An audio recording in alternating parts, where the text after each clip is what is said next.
उस रथ के जो घोड़े हैं उन्हें मनुष्य की इंद्रियां समझो। जैसे आंख, नाक,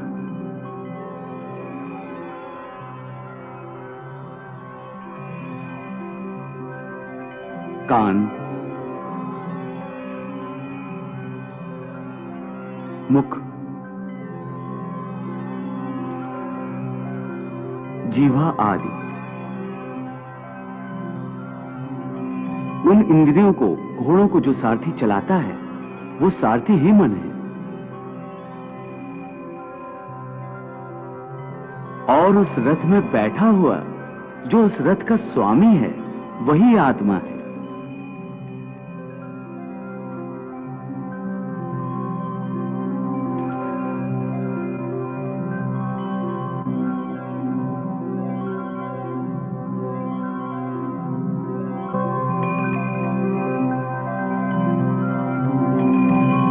मनुष्य की इंद्रियां अपने विषयों की ओर आकर्षित होती रहती हैं।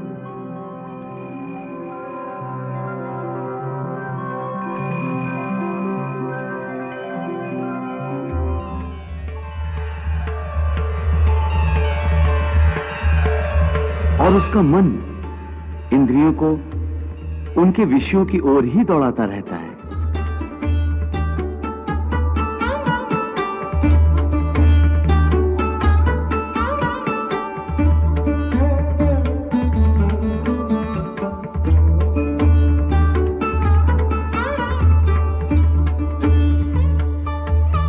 ये तभी तक हो सकता है जब तक जीवात्मा अपने मन को अपने काबू में ना लाए।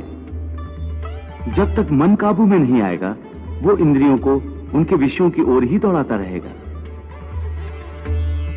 विषय उनको बुलाते हैं, इंद्रियां उनकी तरफ भागती हैं और मन जीवात्मा की परवाह किए बगैर रथ को उस ओर लिए जाता है।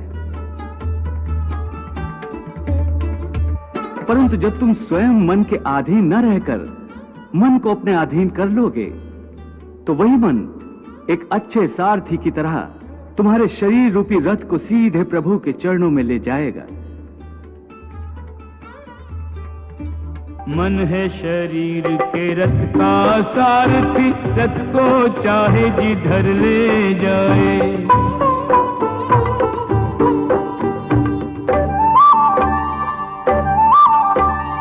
इंद्रियां हैं इस रथ के घोड़े, घोड़ों को विषयों की ओर भगाए।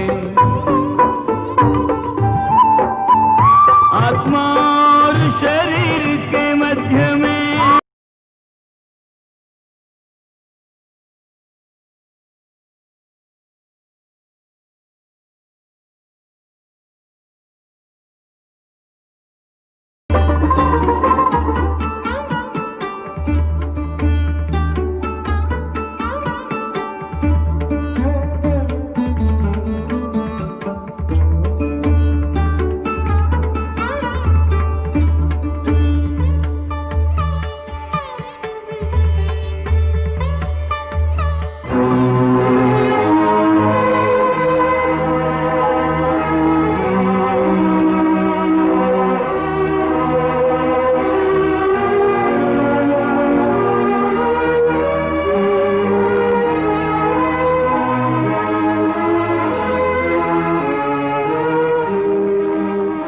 मन को वश में कर ले जो योगी, वो इसी रथ से मोक्ष को जाए। मन को वश में कर ले जो प्राणी, वो इसी रथ से अनंत को जाए।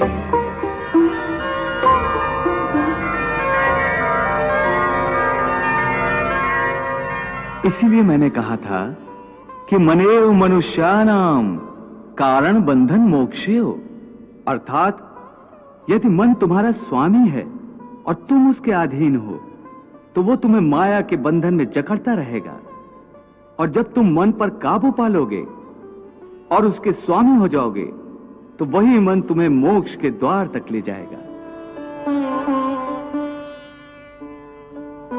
हे मधुसूदन, ये कहना तो बहुत आसान है कि तुम मन पर काबू पा लो, मन के स्वामी बन जाओ, परंतु यही तो सबसे दुष्कर कार्य है। हे केशव, मन तो वायु की तरह चंचल है। जिस प्रकार बहती हुई हवा पर काबू पाना असंभव है, इसी प्रकार इस चंचल मन को अपने अधीन करना अति दुष्कर काम है।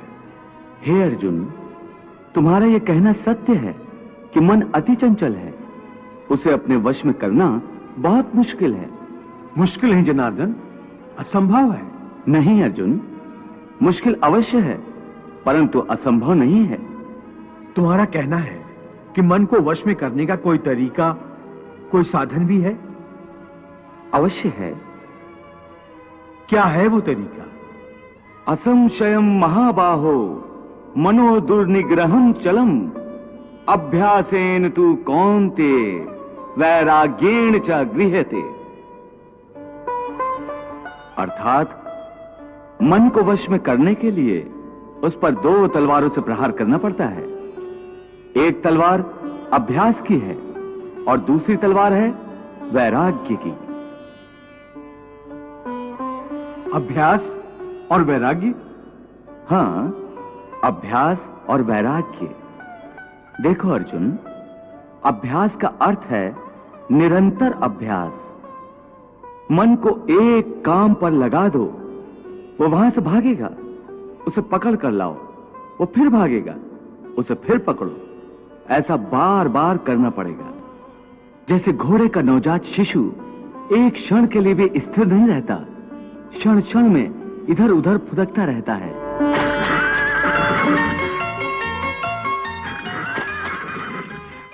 उसी प्रकार मन भी क्षण क्षण में इधर उधर फुदकता रहता है। एक चंचल घोड़े की तरह मन भी बड़ा चंचल होता है,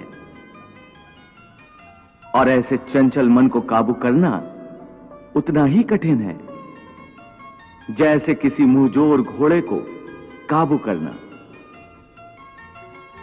ऐसे घोड़े को काबू करने के लिए सवार जितना जोर लगाता है, घोड़ा उतना ही विरोध करता है और बार बार सवार को ही गिरा देता है। परंतु यदि सवार दृढ़ संकल्प हो तो अंत में वो सरकश घोड़े पर सवार हो जाता है। बस फिर वही घोड़ा सवार के इशारे पर चलता है।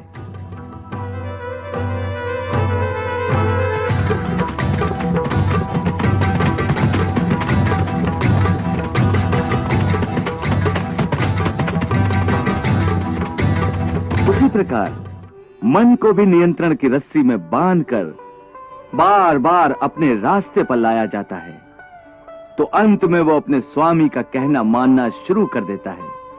इसी को कहते हैं अभ्यास की तलवार चलाना। जब अभ्यास की तलवार से ही मन ठीक रास्ते पर आ जाए, फिर वह दूसरी वैराग्य की तलवार की क्या आवश्यकता है? उसकी आवश्यकता इसलिए है कि एक बार ठीक रास्ते पर आ जाने के बाद मन फिर से उल्टे रास्ते पर न चला जाए, क्योंकि उल्टे रास्ते पर इंद्रियों के विषय उसे सदा ही आकर्षित करते रहेंगे।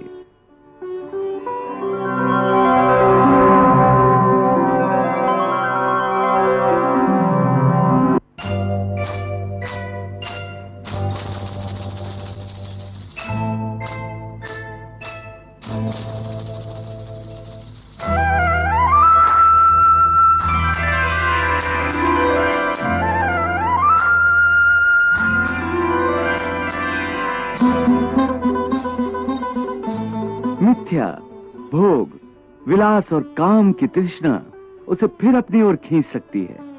इसलिए मन को यह समझना जरूरी है कि वो सारे विषय भोग मिथ्या हैं, असार हैं, योग माया के द्वारा उत्पन्न होने वाले मोह का भ्रम है।